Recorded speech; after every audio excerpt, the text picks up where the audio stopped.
आज हम लोग पढ़ने जा रहे हैं राजनीति विज्ञान, जिसे पॉलिटिकल साइंस भी बोल सकते हो। चैप्टर नंबर 6, बाकी चैप्टर का लिंक आपको डिस्क्रिप्शन में मिलेगा। बीए पार्ट 1 या बीए फर्स्ट ईयर वालों के लिए आज का वीडियो काफ़ी महत्वपूर्ण है, इसलिए अंत तक बने रहिएगा। वीडियो नंबर 29, बाकी वीडियो का लिंक आपको डिस्क्रिप्शन में मिलेगा। यदि आप सभी वीडियो को बारीकी से कर लेते हो तो राजनीति विज्ञान जैसे सब्जेक्ट में आप 100 में 100 एस्कर कर पाओगे, इसमें कतई संदेह नहीं है। ठीक है, पेपर 1 देखने वाले हैं और आपको जो भी सब्जेक्ट का नोट्स या सेशन चाहिए मुझे कमेंट बॉक्स में कमेंट करके बता दो, ताकि आपको इस चैनल के माध्यम से बिल्कुल निःशुल्क प्रोवाइड करवाया जाए। ठीक है, अभी तक नए हैं तो सब्सक्राइब कर ले, ताकि आपको यहाँ पर सभी सब्जेक्ट की तैयारी बिल्कुल निःशुल्क में करवाई जा सके। और ये जो प्रश्न देख रहे हैं आप, आपके एग्जाम में कई बार रिपीट भी हो चुके हैं और आगामी एग्जाम में भी रिपीट होने की संभावना है। तो प्यारे दोस्तों, अंत तक बने रहिएगा, वीडियो छोड़ के मत जाइएगा। ठीक है, पहला प्रश्न है हमारा, देशीकरण का तात्पर्य विदेशी को नागरिकता प्रदान करना है। देशीकरण का तात्पर्य क्या है? विदेशी को नागरिकता प्रदान करना है, करने की किसी भी पद्धति से है। ये कहने वाले कौन है? तो गवर्नर महोदय। ये कहने वाले कौन है? गवर्नर महोदय। Option number C is the correct answer. Governor महोदय कहते हैं कि देशीकरण का तात्पर्य है कि विदेशी को नागरिकता प्रदान करना। कौन कहते हैं? गवर्नर महोदय। क्वेश्चन नंबर 62 काफी प्यारा सा क्वेश्चन है। श्रेष्ठ नागरिक ही श्रेष्ठ राज्य का निर्माण कर सकते हैं।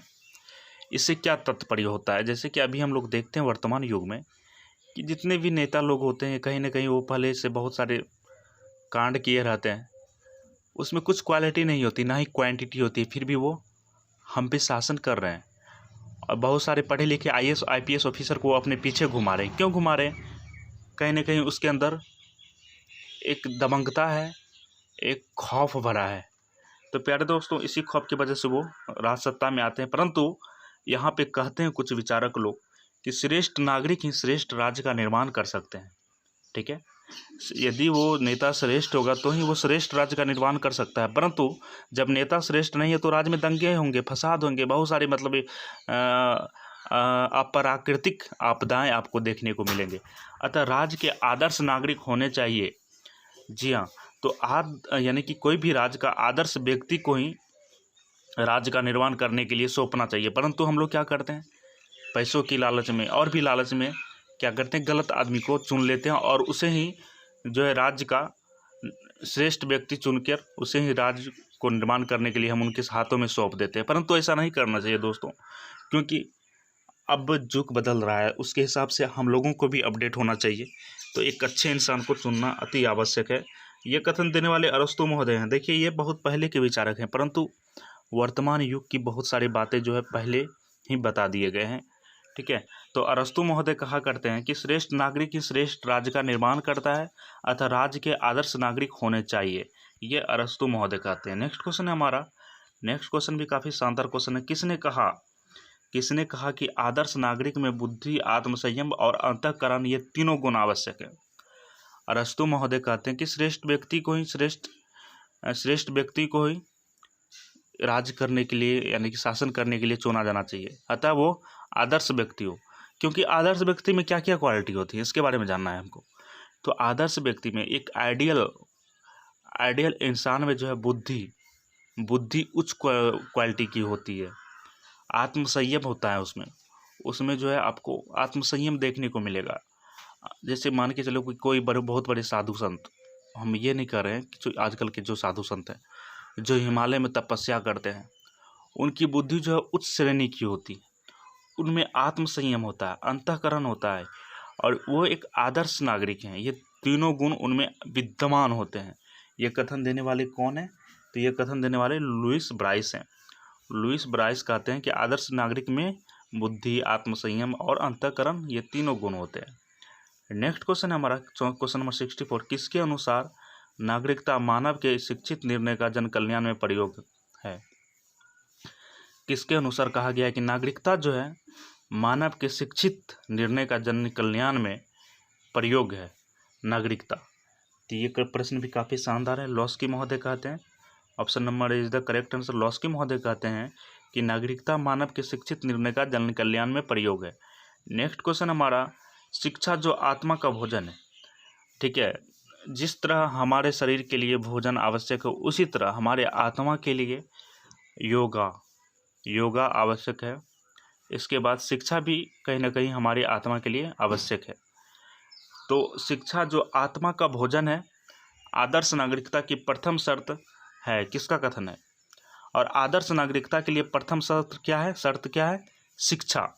शिक्षा को पहले स्तर पे रखा गया और साथ ही साथ कहा गया कि आत्मा का भोजन भी शिक्षा ही है। तो पहले दोस्तों कितना खूबसूरत बात कहा गया है महात्मा गांधी के द्वारा। महात्मा गांधी ऐसे ही महान व्यक्ति नहीं थे, इसकी एक एक बातें जो है वो अनमोल थे। ठीक है, तो महात्मा गांधी कहा करते थे कि शिक्षा को आत्मा का भोजन कहा जाता है। आदर्श नागरिकता की प्रथम शर्त क्या है? शिक्षा ही है। कौन कहते हैं? Mahatma Gandhi. Option number C is the correct answer. Next question हमारा क्वेश्चन नंबर 66। आदर्श नागरिक के संबंध में किसने कहा कि कर्म ही उसका कर्म धर्म होता है?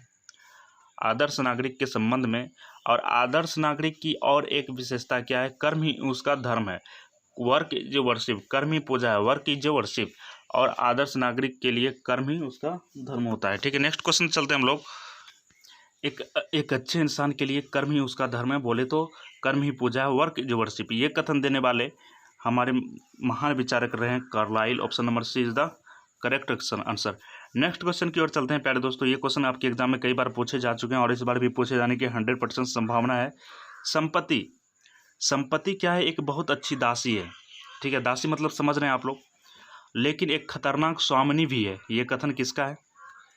एक संपत्ति की तुलना जो एक दासी से की गई है और साथ ही साथ एक खतरनाक, एक खौफनाक स्वामिनी भी है। स्वामिनी बोले तो एक मालकिन भी है। ये कथन किसका है? इसके बारे में आपको बताना है। तो ये कथन देने वाले बेकन महोदय हैं।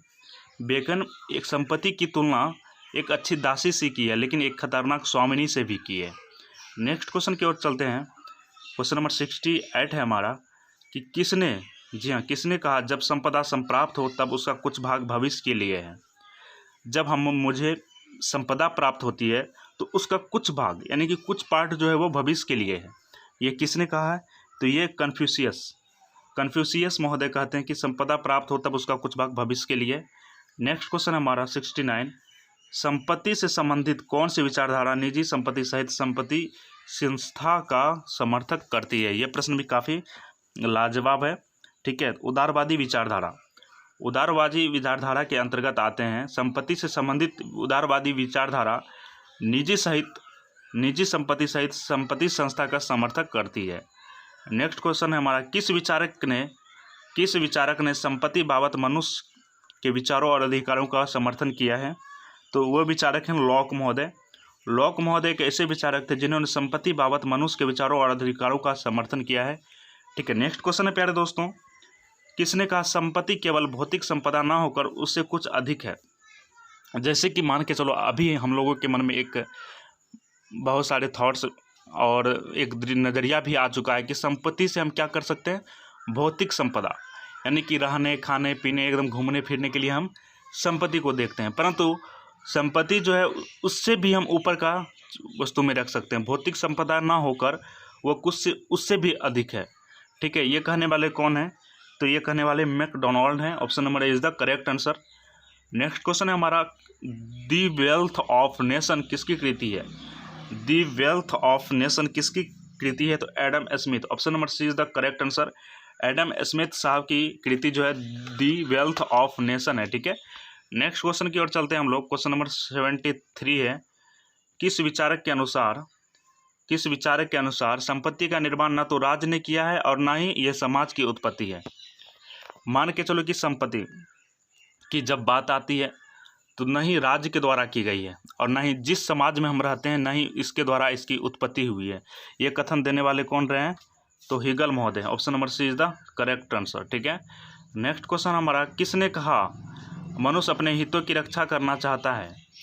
किसने कहा मनुष्य अपने हितों की रक्षा करना चाहता है तथा सुख दुख और माप, जी हाँ दोस्तों, किसने कहा मनुष्य अपने हितों की रक्षा करना चाहता है तथा सुख दुख को मापदंड बनाकर आर्थिक उपार्जन करना चाहता है? ये कथन देने वाले कौन रहे हैं? तो ये कथन देने वाले बेंथम महोदय। Option number is the correct answer. Next question की ओर चलते हैं। क्वेश्चन नंबर 75 है, निम्न में किन विद्वानों ने निजी संपत्ति का समर्थन किया है? किन विद्वानों ने निजी संपत्ति का समर्थन किया है, इसके बारे में आपको बताना है। तो ये निजी संपत्ति का समर्थन करने वाले थे एडम स्मिथ व रिकार्डो। जी हाँ, एडम स्मिथ और रिकार्डो। नेक्स्ट क्वेश्चन की ओर चलते हैं।